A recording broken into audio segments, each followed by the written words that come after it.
Good morning, good afternoon, good evening, everyone. My name is Frank Place.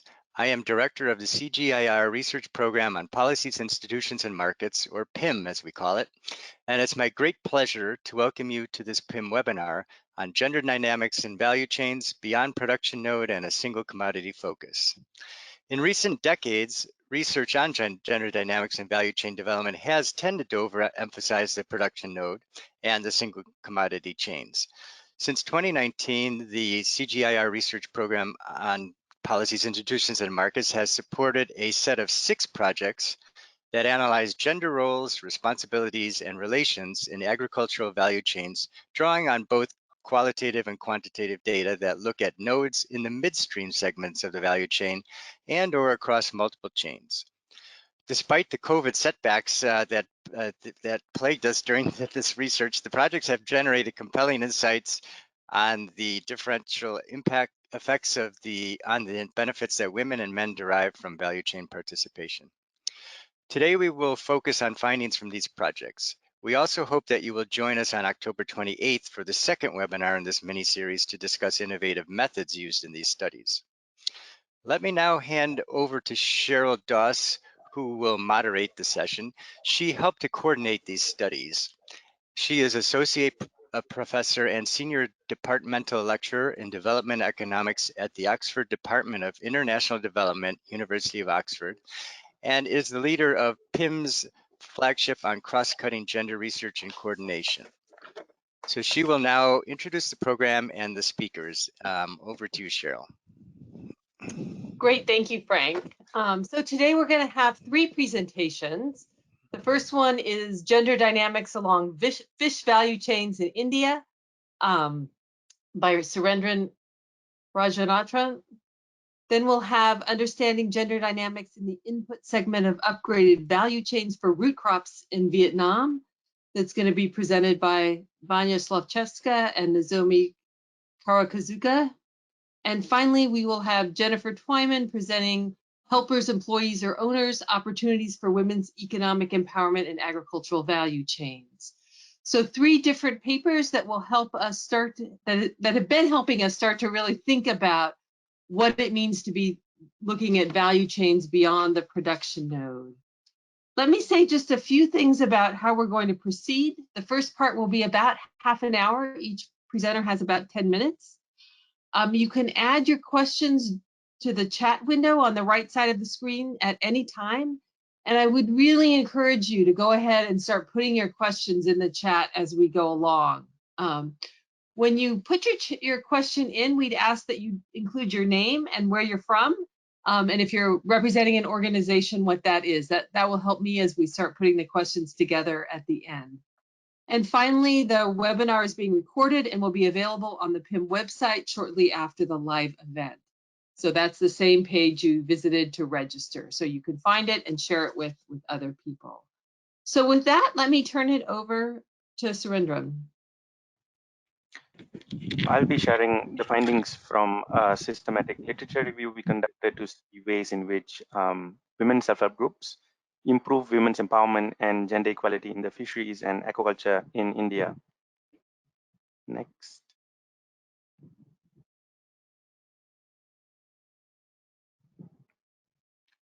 We came up with a research question to explore the state of the literature on women's self-help groups in the fisheries and aquaculture in India, because there are not many studies on women's self-help groups in the sector.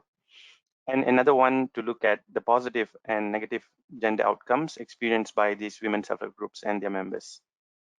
As for conceptual framework, we used the gender outcome typology. This typology builds on the reach benefit empowerment work by IFPRI and originally presented by Johnson et al. 2017. We in Wolfish and Kidd have been using this continuum in various pieces of work, which have been useful to unpack the different outcomes by subcategories. Wolfish and Kidd have been developing a conceptual framework for value chain analysis, building on from our work in Bangladesh that specifies different subcategories of outcome. And these will be available in the forthcoming paper by Dennison et al. This also brings in a 4th column to capture transformation, which goes beyond empowerment at individual level to look at longer-term underlying barriers such as shifting attitudes and behaviors within households, communities, value chain, and the state, for example. For this study, we used the RBET framework to identify and understand the types of outcomes reported in the articles reviewed. Next is the findings. So we used the systematic literature review methodology to help us identify articles that had the content we want on women's self-help groups in aquaculture and fisheries in India. Through the process, we identified 23 articles that were used for this review. We found that these 23 articles are from 6 states in India, and most of the studies were conducted in rural areas.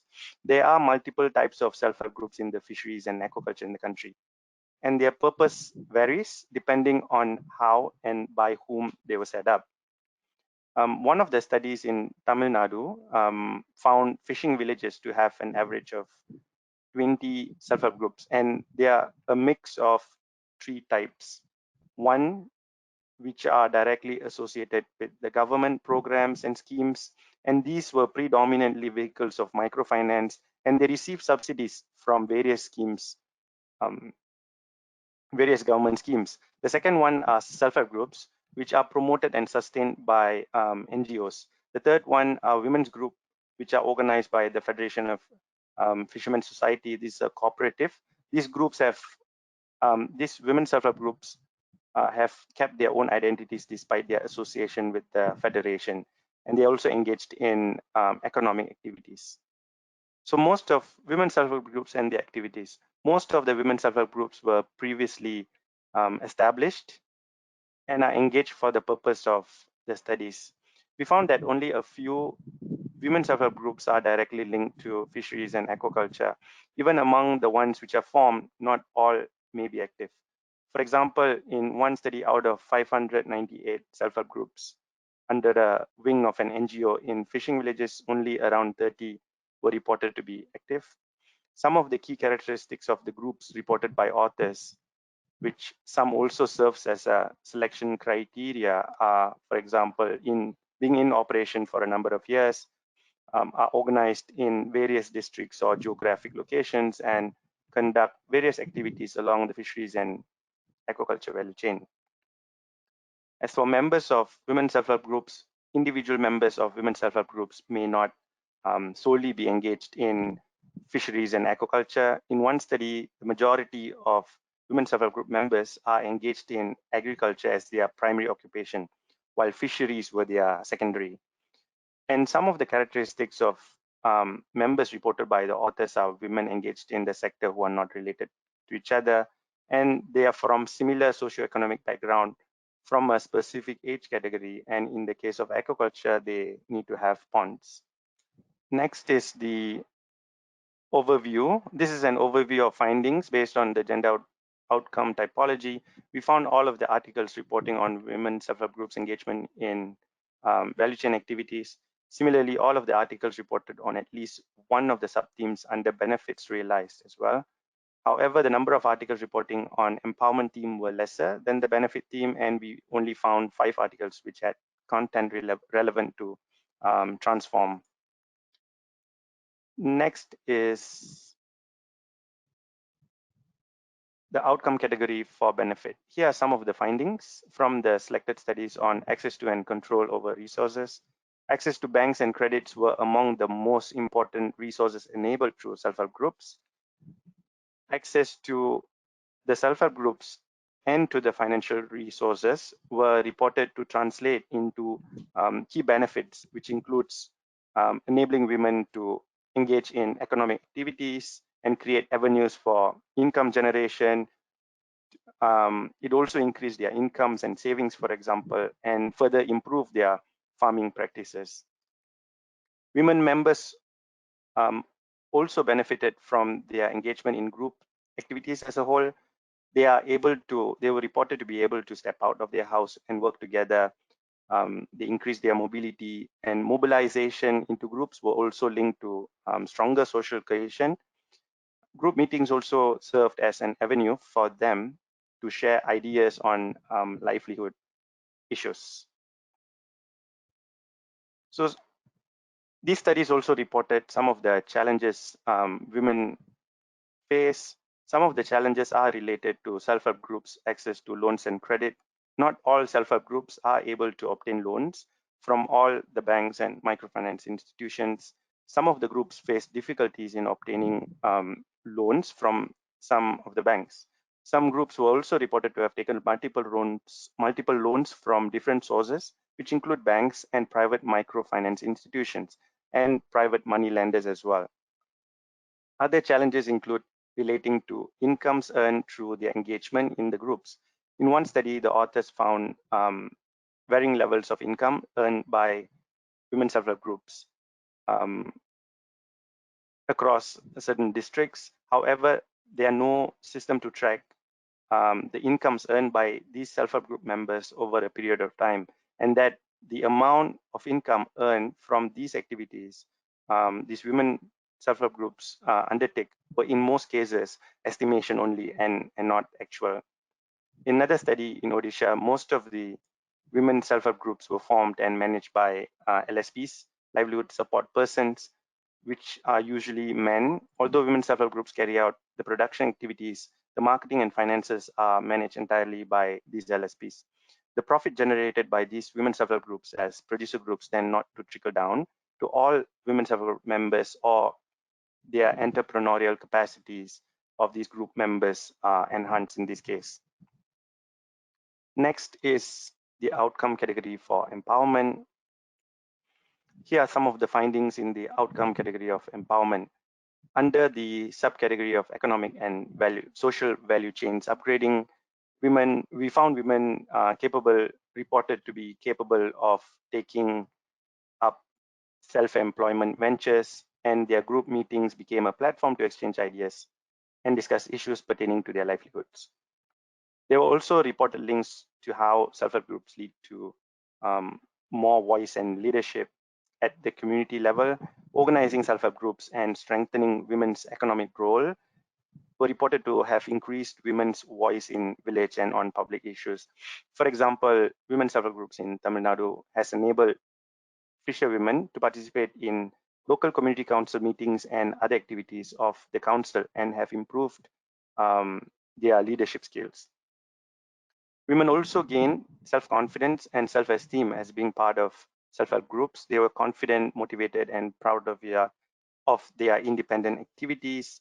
The level of involvement in entrepreneurial activities was significantly associated with confidence building and self-esteem. Next is the outcome category of transform. Shifting attitudes within family. Women self-help group members initially reported opposition from their family on the time they spent in group activities, but eventually the family members were reported to become supportive once these women started contributing to their household financially. Husbands of some of the self-help group members acknowledged their wife's contribution to their family and reported that they could no longer ignore the wisdom and the role and their role in the family decision-making processes. We also found shifting attitudes at the community and state level in recognizing these women. Women self-help group leaders were recognized and given awards or fellowships for their expertise in the aquaculture ventures. For example, in crab fattening in pens, clam collection and processing, fish feed processing as well, with the nominations by government agencies who are working with them. In some studies, restrictive gender norms and attitudes of family and community members remains a challenge. Men continue to dominate village councils discussions and help believe that women should not be part of their council. Men also continue to play managerial role in many self-help groups, which were viewed by the authors of the study as potentially exploitative arrangement and one which could impede independent decision-making by women. Next is other findings. So there are not many studies on women self-help groups in the fisheries and aquaculture. The types of study which are available are mostly cross-sectional. Therefore, we may not know about the change process over time. It also makes it difficult to measure empowerment and transformation. In terms of gender and intersectional analysis and framing, most of these studies treat women self-help groups as socio-economically homogeneous in terms of both internal composition of and across groups, instead of trying to, for example, understand the heterogeneity in their composition. There are also gaps such as lack in making comparison of women self-help groups with other men's groups engaged in the similar activities. Additionally, studies which reports on women's empowerment lack baseline and endline to make assumption or to enable to see changes in empowerment and use standardized and validated tool as well. The choice of tools to track empowerment and transformation are also not always detailed and explained. We also found limited evidence reporting on perverse outcome and backlash as well. Thank you. Great. So we'll now move to Vietnam. Banya Nozomi. So thank you very much, Cheryl. We have our presentation will start with a short video. Evgenia, could you put please the video?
Thank you very much. Now I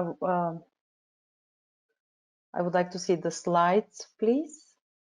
So next slide. This study draws on both survey data and qualitative case studies. And because we don't have much time, we are going to dive straight into the analysis and the findings. Throughout the analysis, we'll differentiate between highly intensive export-oriented value chains and the more localized, less intensive value chains.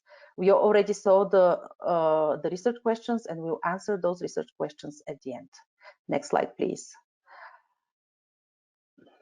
So we start with looking at decision making. This is decision making in the sweet potato value chains. Most decisions in these highly intensive export-oriented value chains are dominated by men. Women jointly with their spouses are reported to have a say in overall production and in the control of earnings. Those are the first two bars in each panel. But most of the technical decisions are dominated by men. Technical decisions such as the purchase of planting material, the selection of planting material, as well as what varieties to grow. In the less intensive value chains, which is the last three panels, we see a completely different gendered patterns of decision making. Women dominate a lot of the decisions, including the control over earnings and technical decisions. What is worth noticing, however, is that despite this high decision making, men still are privileged, have higher access to productive resources, including access to credit and ownership of land, which is the last three graphs. Next slide, please. In in cassava value chains, decision-making patterns are quite different from the sweet potato. Just as a reminder, gray is joint decision-making, blue is men's decision-making, and orange is female decision-making. We see a lot more joint decision-making in cassava production across all regions. It is only in the most intensive production region where men dominate nearly all decisions. Again, technical decisions are in the domain of men. And again, similarly to sweet potato, we see that men have higher access to resources such as credit and ownership of land across value chains, regardless of women's engagement in those value chains. Next slide, please. In addition to patterns of decision-making and ownership of assets, what we look at as well is how access and use of inputs differ across the different value chains.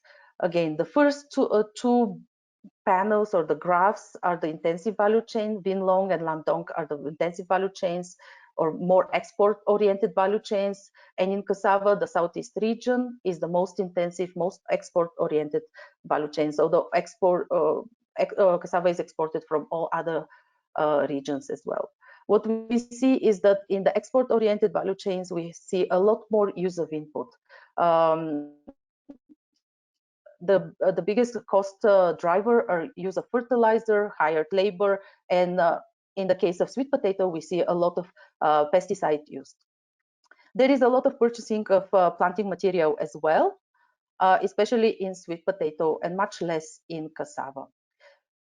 What we also see is that yields are highly associated with the use of more inputs. Export-oriented value chains have significantly higher yields, especially when we're looking at the sweet potatoes. Next slide, please. So access to training is also very heterogeneous, and it's dominated, it's really directed towards export-oriented value chains in Vietnam. And this is true for both cassava and sweet potato.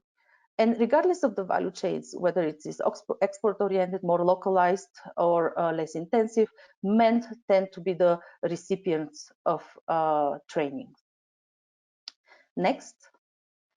So we also look at how labor differs across the different value chains, and we just extracted a few case studies for the sake of time.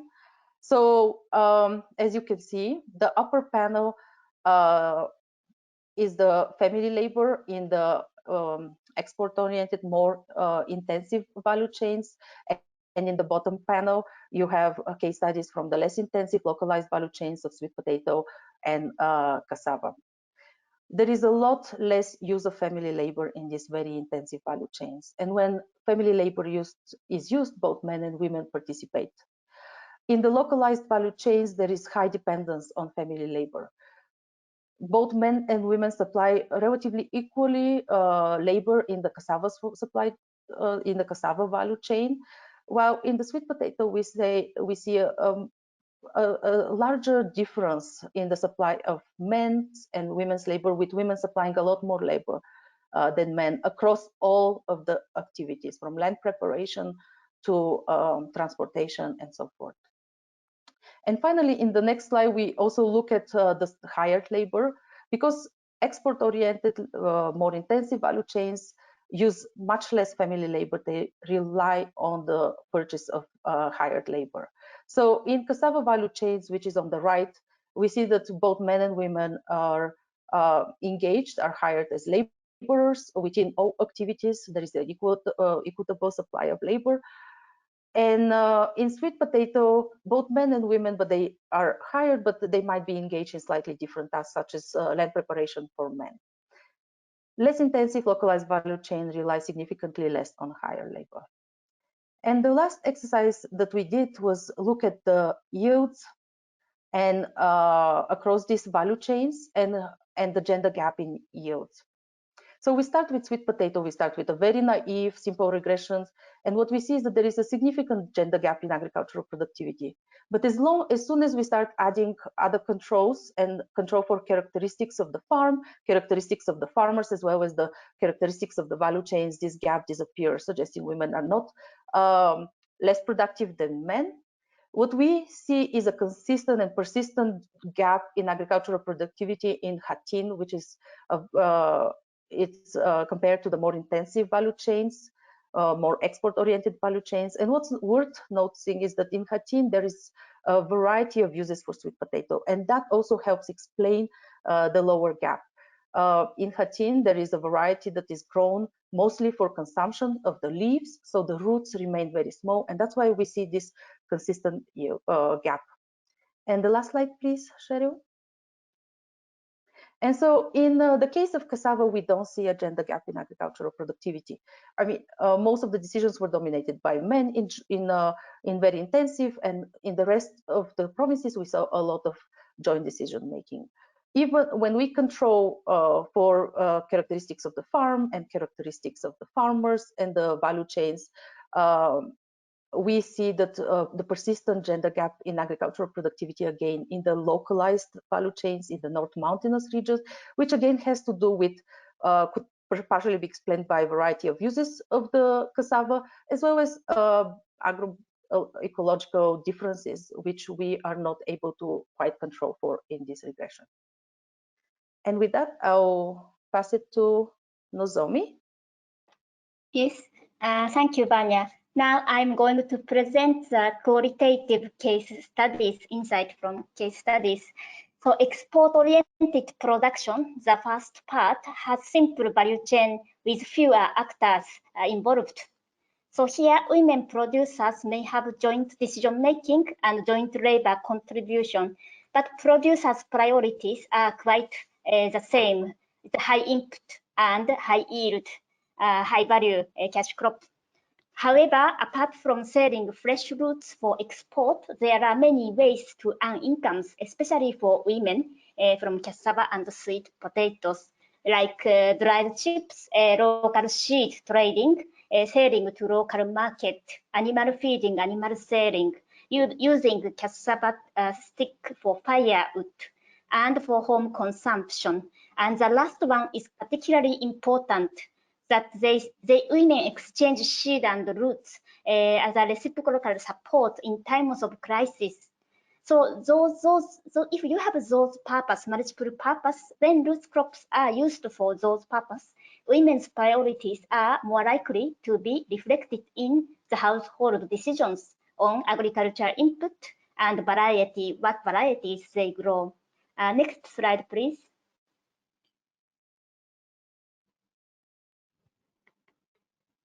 So I'm going to conclude with answering our research questions. First, what opportunities do local and export-oriented value chains provide for women and men farmers?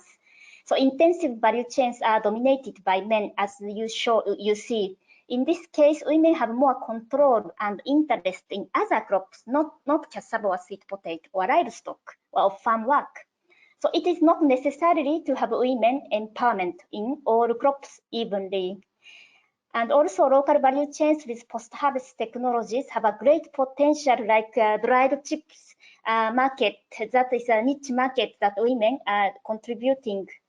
Also gift giving and exchange is a means of receiving support in times of need.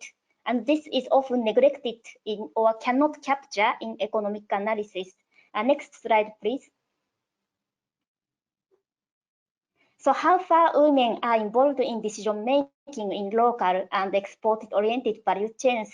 As I described, women's decision-making is very complex with various factors, and not only whether it is local or export, but also the extent of male-out migration, gender norms, especially for ethnic minorities, the degree of multiple utilization of roots and vines.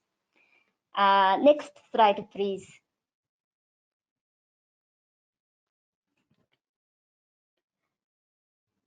So what factors influence the level of investment in quality planting materials, fertilizer, and crop protections?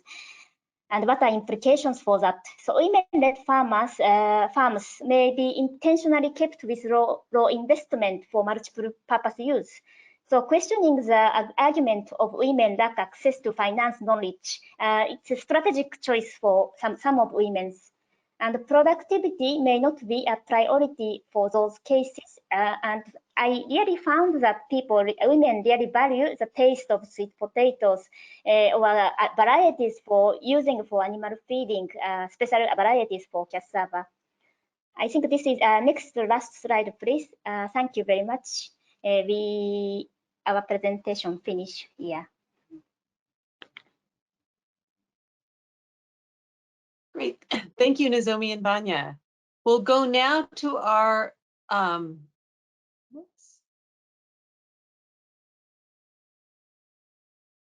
there we go. We'll go now to our final speaker. And let me just again encourage people in the audience to go ahead and put any questions that you might have in the chat as we go along. And then we'll do Q&A at the end after Jen's talk. Great, thank you.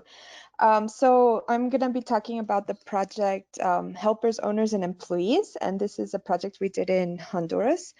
So as the others, we're going beyond the production node. We're looking at production and processing. We're also considering more than one value chain. We're working with the cashew value chain, which is an export-oriented product, as well as a local oriented product of dairy. And we were also really interested in this idea of women's roles.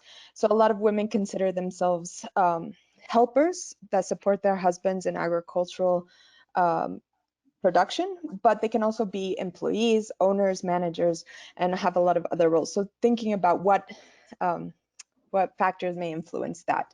So the main objective of this study is to really explore women's empowerment across these two nodes of two value chains and trying to identify opportunities and barriers that they may face in their different roles.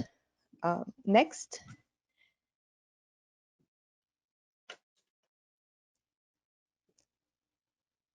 So as I mentioned, this is a project we developed with partners in the dry corridor of Honduras. It's called the Rural Opportunities Projects. And the main idea of that project is seeking to increase women's economic empowerment through participation in value chains. And I'll go on to the next slide because I already talked about the other points there. We use both qualitative and quantitative methods. Today, I'm primarily focusing on quantitative data. I will draw a little bit on the qualitative, but a lot more to do in that area. And the main kind of results that I'm going to present today are around the abbreviated Women's Empowerment and Agricultural Index. We calculated this Women's Empowerment Index using 4 surveys, one per kind of node per value chain. So we have cashew production, cashew processing, dairy production, and dairy processing. I'm not going to go into a lot of details on the methodology for the WEA, but instead focus more on the findings. So next. So before I get to the WEA results, I wanted to focus on kind of women's participation and roles in the value chains. You know, as the title of this presentation suggests, is around helpers, owners, and managers.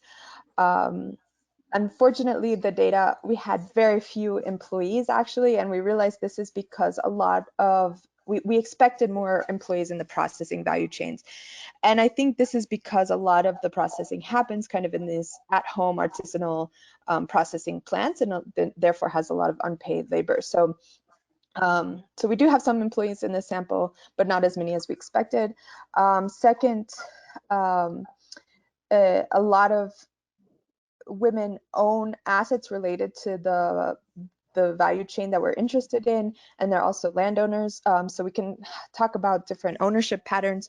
But on this slide, I really wanted to focus on kind of this idea of managers and helpers. So we decided to kind of distinguish between these two in the way that we use the data to make this distinction. So we define managers as people who are involved in most of the decisions related to the value chain node. And then a helper was a person that's doing any of the activities or work related to the value chain node, but they're not managers. They're not making the majority of the decisions. And so what we find using this kind of definition is that women in the cashew production, 44% of them are managers and 56% are helpers. In cashew processing, we have some similar, about a third are helpers, about half are managers, and there's about 20% that are not involved Dairy production, we're finding more women managers, so 72% of the women were involved in most of the decision-making processes around dairy production factors, and 20% were helpers.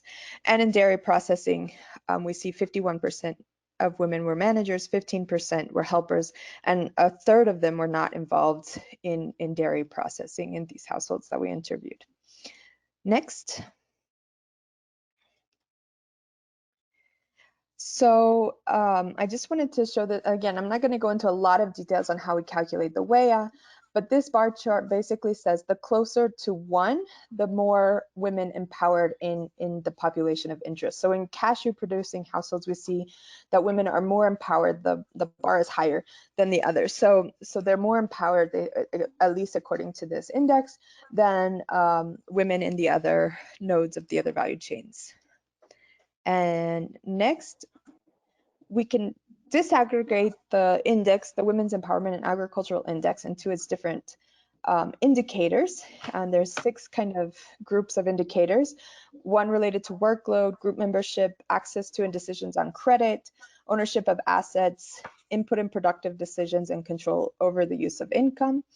And here we can see the percentage of women who kind of reach empowerment status in each indicator.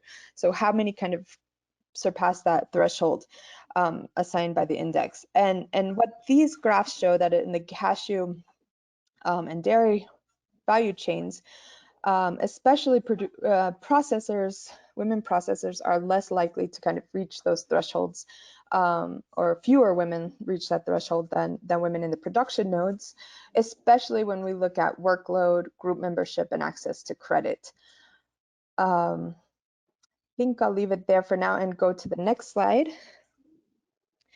When we talk about the Women's Empowerment and Agricultural Index, we can also think about the women who aren't empowered, the women who are classified as disempowered using the index. And then we may want to know, especially useful for projects, what are the indicators contributing to their disempowerment? And so these pie charts show kind of which indicators are contributing most to those women who are disempowered. And what's striking here is that across all nodes and value chains, we find that group membership and workload are kind of the main contributors to women's disempowerment. And there's a couple of other things that I'd like to point out in this graph. In terms of the cashew production node and value chain, ownership of assets and also access to credit are kind of also some of the other contributors to disempowerment of women. And in dairy production, we also see that the control over use of income is coming in as contributing to women's disempowerment. But again, the overall kind of driving factors across all 4, group membership and workload, are kind of the 2 important ones there. Next slide, please. And I think I wanted to just draw a little bit on the qualitative results. We have a lot more, but I thought these were kind of telling in terms of how some of the qualitative results we're seeing relate to kind of the idea of workloads and empowerment, and the idea that, you know, the women in cashew production value chain were more empowered than the other women. And one of the women in the cashew production value chain told us cashew work isn't so tough that only a man can do it. So really showing that women are involved in this value chain and doing a lot of the work and managing and making decisions over cashew production. And then also a woman in the dairy processing value chain commented to us more about kind of women's workloads. And she said, it is not that easy, but that the woman has to have more capabilities. A woman who has a home, who has children, does not have the time to walk around like a man. So it makes it a little bit more difficult for women. And so I thought those quotes kind of gave a little bit, talked a little bit about women's workload, their double or triple burden of work, and things they have to consider to participate and benefit from these value chains. Next slide, please. We also ran a regression analysis just looking at some of the factors that are related to women's empowerment. Pretty much these follow what I've already presented. So women managers or women who are considered helpers are less empowered than managers. The cashew and the production, women in the cashew value chain are more empowered than those in the dairy. Women in production node are more empowered than those in the processing node. And we can also, if in the second model, see that cashew production has the more empowered women. Anyway, I'm not going to go into too many details there. I'll leave it at that, and I'll go on to the conclusion slide now. So overall, we're finding that results are suggesting that women's empowerment differs by value chain node and women's role in them. Women in the cashew production, the export market, are more empowered, according to the AWEA, than women in other value chain nodes. We're also finding women in production are more empowered than women in processing node, and this may be driven by kind of workloads and less flexibility over time use and less time to participate in group membership, because workload and group membership are kind of two of the key contributors to women's disempowerment, as well as kind of the idea of credit. Thank you. I'm going to ask the presenters now to put their cameras back on. And so I have some questions for presenters. If there's other people in the audience who have questions, please do go ahead and put them in the chat. So let me start with a question for Surendran, which is coming from Frank Place. Let me just say before this that the recording of this will be available soon after the presentation, probably today, on the website. So you're welcome to take a look at that. And we've had a number of questions from people in the audience about the papers and whether they're ready. My sense is that most of you are still working on the papers, but maybe when you answer other questions, you can just tell us really quickly where you are in that process. So the first question for Surendran, for the women who were empowered through the self-help groups to take up self-employment or other roles, did they still have the same engagement in self-help groups? So in other words, is there kind of a substitution between them being involved in self-help groups and taking up some of these other roles? Did their time availability become more limited, or did it change their interest in the self-help groups? Do you have any information on kind of those trade-offs between involvement in the self-help groups and some of the other activities? Not really, but what we found and we report as the themes that we are looking for. So I need to check back on the data sets on that, on the studies on that, sorry. Okay, great, thanks. Vanya, I have a question for you. In the more intensive production regions, are those similar to others in terms of indigenous versus migrant households? Is that part of what's going on in your story? And wondering if there's self-selection on types of households and individuals farming in those areas.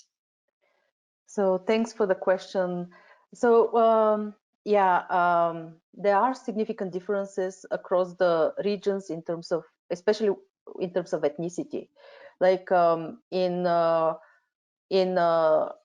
have that data, but I couldn't present it. But for example, in cassava, the North Mountainous region, where there is more heterogeneity of use of cassava, there is and in the Central Highlands, there is a lot more ethnic groups that also grow cassava.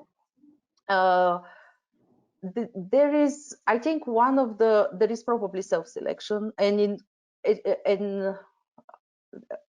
we cannot control. It's the type of analysis and the type of data we have access to is really still descriptive, but I think it also has to do with agroecological conditions. Like in some of the North Mountainous region, it's really steep. Even if you put more inputs, they're not going to have the same effect probably as, for example, in the Southeast, where it's really flat. So some of these we lack sufficient data, but we have the qualitative findings and also secondary knowledge. I'll let Nozomi also complement on this a bit more on sweet potato. Yes, Vanya. So sweet potatoes are basically grown only in lowland, while cassava can be grown in the mountain areas. And lowland of the coastal areas are favorite conditions. So which means climate influence a lot. So there are a lot of migration as well as strategies. So that also affects who migrate and men dominate or women dominate. Thank you. So Nozomi, I have a question specifically for you from Alessandra Gaye. She says, Nozomi, it's an interesting argument that women may simply not be interested in production intensification. It made me wonder if this is a clear case of needing to transform gender norms that favor men in intensification before any other intervention, so that women see benefits in intensification and consider it on a fair ground.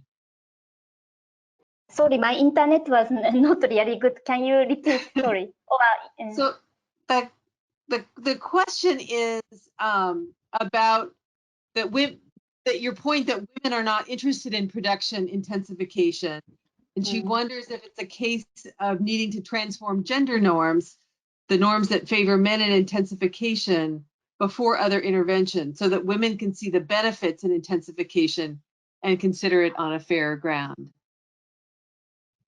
I'm not sure if intensification is a positive for transformation, even if intentionally they don't want, but there is a great space for women without intensification that they can still benefit a lot from this production with a quality, not quantity or incomes, but for the tasty exchange, and also low labor and low risk management. That from that, for example, you can grow livestock, and livestock is indirectly contributing their incomes. So not necessarily if women go for all intensive production, then they can transform gender norms. I'm not very sure, but that can be opportunities, yes.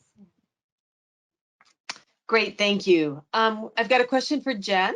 Can you say anything more about the disempowering effects from group membership, especially given the positive results in the first presentation?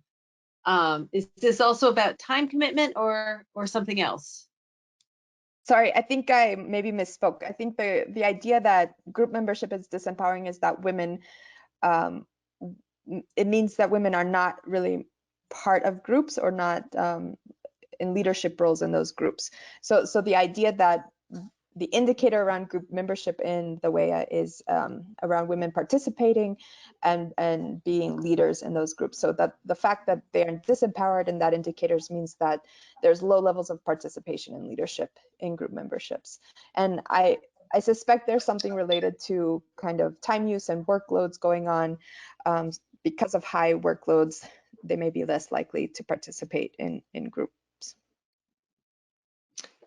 Great. I have one other question for you, Jen, at the moment. Was there an association between women's roles as managers and empowerment? For example, more women seem to appear in managerial roles in the dairy sector in the figures you presented, but those in cashew value chain were more empowered. Of course, there will be more indicators as per WEA to assess women's empowerment, but this person was interested in those particular ones. Yeah, I think that's a really interesting question, and maybe some more digging needs to be done on that. But like I said, the managerial role was kind of calculated based on data if the women are participating in decisions. So it seems like in the dairy production on the farms that produce dairy, women are participating in most of the decisions around dairy production, but they were less likely to be empowered by the WEA indicator overall, like all the women in that group. So, and similarly, like this person said, in the cashew production, there were a bit fewer women managers, but they were more empowered. So trying to kind of disentangle that. But the regression analysis suggests that, controlling for everything else, the managers are more empowered than the helpers. So maybe some additional analysis can help us disentangle that a little bit more. Great, thanks, Jen. We've got some interesting conversation going on about these decision-making roles and how they're related to empowerment. I have one more question for Surendran, which is, whether you can say something more about what are the characteristics of the self-help groups that allow them to move from simply reaching women to benefiting, empowering, and transforming? Are there different, right? What allows different self-help groups to have women to be transforming rather than just simply reaching? I think there are limited information on in the studies that have we reviewed, but what is important is, I think, it's their approaches, their objectives that has been laid out before they carry out the interventions or programs. I think by having solid objectives and then working through those objectives, they might be able to either empower or even transform. It depends on those things as well. And I've also read that women self-help groups interventions that are layered on women self-help groups has to be done with self-help groups who are already being successfully benefiting from their earlier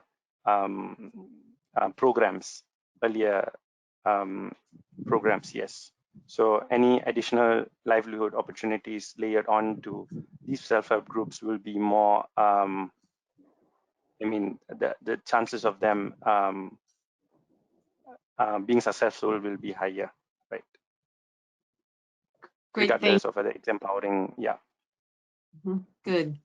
Vanya, I have another kind of clarifying question for you, which is there a possibility that in the high intensive value chains, people hired as laborers are actually the ones making the decisions? Thus, in the intensive value chains, are you comparing decision making between women and men in general, or decision between the owners of the farm versus his or her partner? Right. Okay, so I think that's a good question. As I'm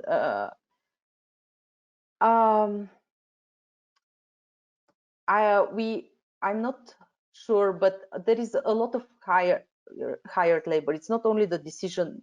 I'm not quite sure I understand exactly the question in terms of, so whether the owners are also the ones that are supplying the labor. Is that no? I think the question is that when they're hiring labor in some of these high intensive value chains, are some of the hired laborers the ones actually making the decisions? So are they the people making decisions, people who are hired, I would guess hired managers, rather than the owners? It is probably possible. We are not able to differentiate between some. So the thing is that the decision-making variable was asked from whoever is making decisions on the farm, right? It's like the farm manager. It could be it could be indeed the farm manager or the owner, and we could perhaps differentiate. We could probably try to look at that, but I think that there is a lot of hiring. There is a lot of hiring of labor beyond just the managers, right? So for the activities, because the hiring happens for specific activities, mostly for harvesting or for the planting, which are the most intensive activities. And then it needs to be in some cases done in a very short period of time, or in some cases more localized. It can be done continuously throughout the year. So yeah, I mean, we'll look into that to see to what extent we're talking about some of the labor being the managers, but yeah, I think it's beyond that more. Great. So I have there's a couple of other really specific questions, but we're going to run out of time. So let me ask the one bigger question and let each of you answer very, very briefly. How might the nature of the production requirements of the different commodities affect women's decision making? Right. In fish, there's daily labor and input requirements. And on cashew, for example, it may be less intensive. a daily kind of sense. Cassava and sweet potato may be in between. Do you think the structure of production is affecting women's ability to become more influential in decision making? And I think this is kind of a speculative question for each of you as you've been thinking about it, about how these things play out. I could start a bit. Oh. I think that there is probably an association. I mean, when we try to decide to look at decision making within a particular value chain, is very limiting. Adding a few value chains helps as well, but I think we need a more integrated approach where we look at livelihoods and how people self-select into particular value chains depending on their other livelihoods opportunities that they have. For example, one very question that we had in mind when we started this research is that to what extent things that started coming up is the fact that, for example, in cassava value chains, there is women might self-select or men might self-select, like jointly grow cassava in order to take on other livelihoods activities, and that determines also who is managing the loads. It's kind of part of the livelihood diversification strategies of the household or even at the individual level. So this is a question that really hasn't been explored when we take a name at the value chain research, right? Because we tend to focus on the one value chain and we don't have the bigger picture. So it definitely deserves more attention, and looking at whether women self-select or men self-select into value chains, or are they really excluded from some of these decision-making processes? Great. Quickly, we've got just about 2 minutes left. Surendran, do you want to say something on this one?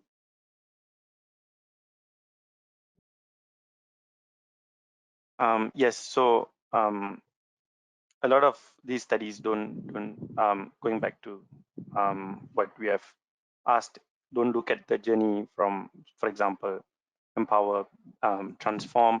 So these are some of the challenges that future studies can look into addressing as well. Thank you. Jen? Yeah, I think along the lines of what Vanya was saying, our study is maybe suggesting that women in cashew production seem to be more empowered, and it seems to be driven by the time use issue. So I'm not sure directly how it relates to decision making, but it seems to be impacting some domains of empowerment. Do they have more flexibility? So the structure of production may give more flexibility in time, especially thinking about seasonality. So some seasons may have greater flexibility in time use and thinking about the work burden. And so that may impact kind of that overall indicators of empowerment. But again, not sure exactly how it relates to the decision making. So something to definitely consider and look into more. Ms. Omi? Yes, I think structure of production certainly influence that some space, spares that women can make decisions and can become manager in some structure of production, while others are highly masculine and very little space for women.